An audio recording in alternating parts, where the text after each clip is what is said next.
Cerita Timun Mas, cerita anak dari Jawa Tengah. Pada zaman dulu kala, hiduplah sepasang suami istri. Mereka adalah petani yang tinggal di sebuah desa di dekat hutan. Mereka hidup bahagia. Sayangnya, mereka belum dikaruniai seorang anak. Setiap hari mereka berdoa kepada Yang Maha Kuasa agar segera dikaruniai seorang anak. Suatu hari, seorang raksasa melewati tempat tinggal mereka.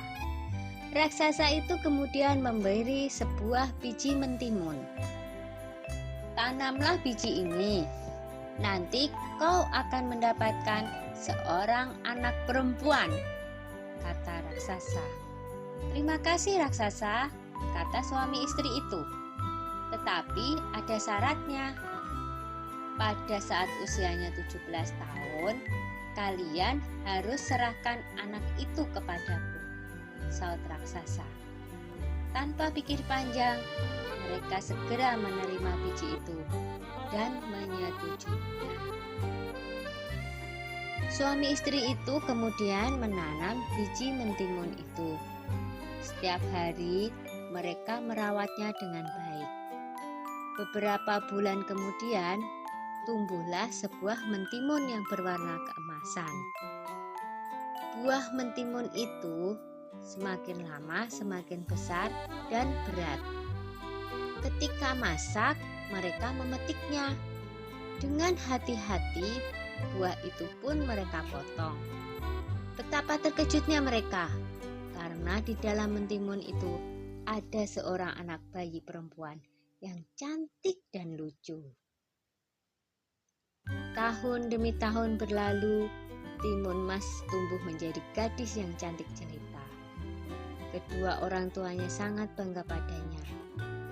Tapi mereka juga takut, karena pada usia 17 mereka harus menyerahkan Timun Emas kepada raksasa sesuai dengan perjanjian mereka. Ketika Timun Emas berumur 17 tahun, si raksasa datang.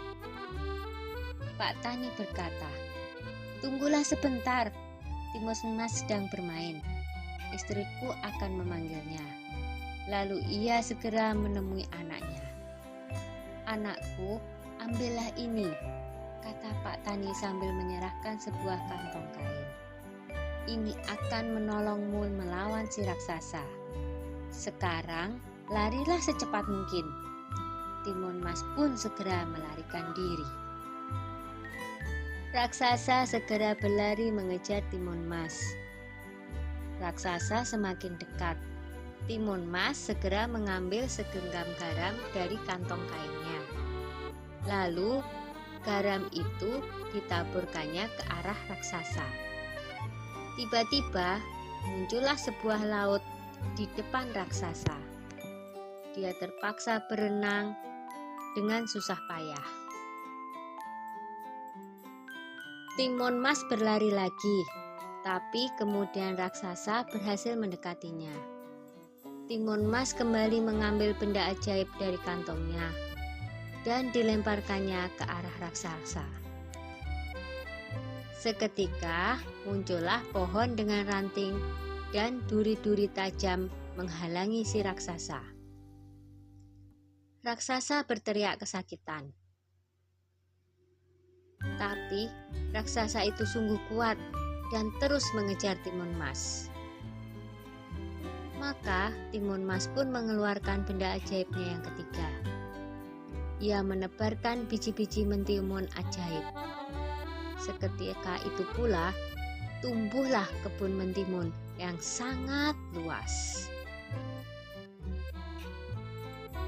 Sampai akhirnya Timun Mas melemparkan benda ajaib terakhirnya, yaitu segenggam terasi udang yang berubah menjadi danau lumpur yang sangat luas.